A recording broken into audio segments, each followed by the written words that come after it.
You know when you're going through like that shift and nothing seems to be progressing forward, and every time you seem to activate your consciousness and your unconsciousness and your gratitude, and you put everything in play and nothing seems to be moving forward, but you still feel stuck and you still feel like you're in a form of depression. Well, that is the dark night of the soul. Today I'm going to show you how to let go. I'll see you after the intro.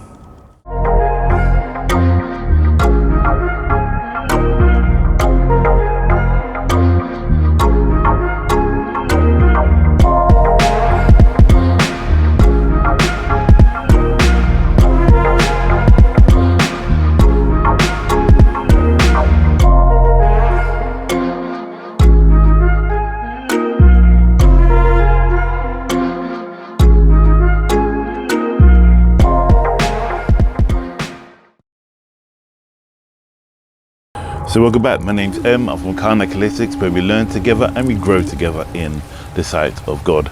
So today I want to speak about letting go when you're in the dark night of the soul.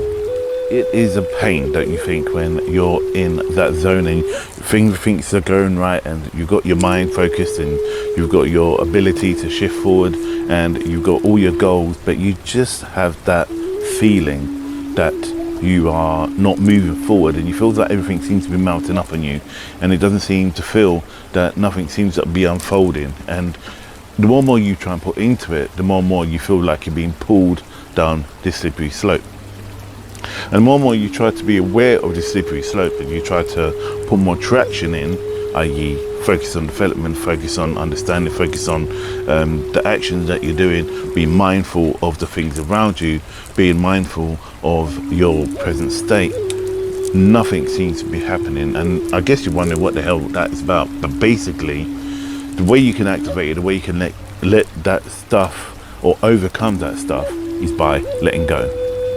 And it's opposite of being proactive. Like, so far you're in a state of, okay, I can make these things change, and you're looking about your development, you're conscious about what you are not doing in order to achieve it. This bit is about letting go, looking at the anger, looking at the vengeance, looking at the why you're stuck. Let me give you an example. Best example I can explain is, say that you have a friend, and that friend constantly is using you for their own means and not seem to be supporting you, but you're supporting them more than anything else. And that causes you a lot of anger. So you feel the more you are nice to people, the more you are genuine and a genuine nice person. And you don't like confrontation, there's nothing wrong with that, that's a good quality. You don't like confrontation, but you also don't like people taking the BS out of you. And this is where you feel like you're the one who's getting walked all over and everyone seems to be advancing forward. Now, the first thing you can do is by letting go of that view. You need to look at your situation, okay? You need to look at your relationship with this person. If you feel it's damaging to you and how you're feeling within yourself, so you're feeling low and they seem to be up on a high, and after they're coming with their negativity and it leaves you feeling lost and confused, you need to let go of that feeling. You need to let go that you are obligated to help that person. Now, there's two ways of helping people. There's helping people when they're moving forward, i.e. if, for example, they have addiction and there's a wild out there situation, so they're on a path of achieving something, but yet they're struggling. That's the different way of helping them. I say, you know what, help them as much as you can. Then there's the other side where they're just coming to you just to dump their crap and nothing. They're not doing anything about it. They're not even bothering to, I don't know, for example, look for a job and they complain how poor they are. They're not losing weight and they complain that they're not changing anything about it.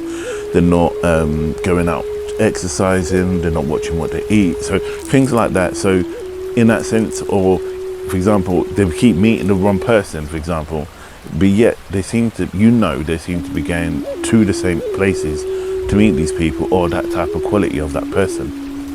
And this is where it lays on your doorstep, and this is where you need to turn around and go, okay, look, this is it, and I'm no longer going to be that doormat that you wipe your feet on.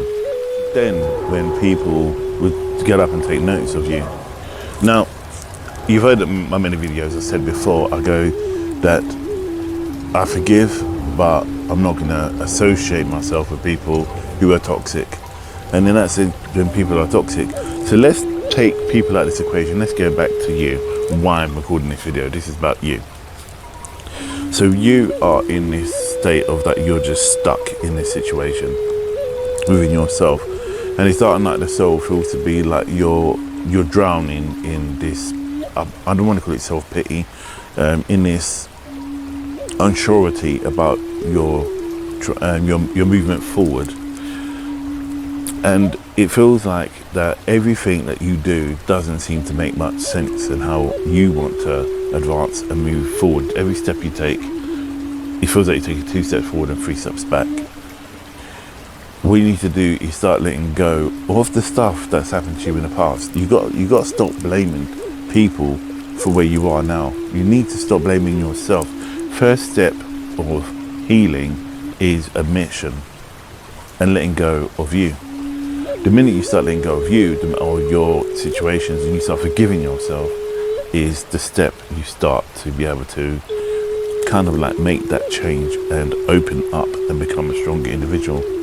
Because if you remain in that zone and you're just isolated and not doing much and you're just constantly being aware of how bad things are, you will remain there.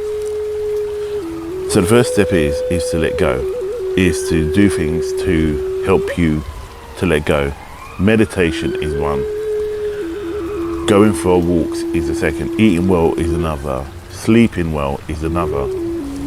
Spending time with people that matter is another. Helping people is another. People who are less fortunate than you.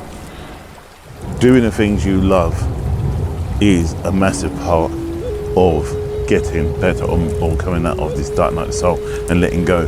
When you start to letting go and you start moving forward, things will then begin to shift for you. But at the moment, you're just stuck in this situation and it would just be like a rat wheel. You'd be running around and not making any advances forward. So as you start to unfold and unpack that situation, you need to turn around and start to look within and start seeing what the things you want to achieve in the future. And when you do, that's when things will start moving forward. So what I'm going to do, I'm going to leave it there and I'm going to catch up with you in my next video. And I hope you're well and I hope you're staying safe. Take care of yourself and namaste.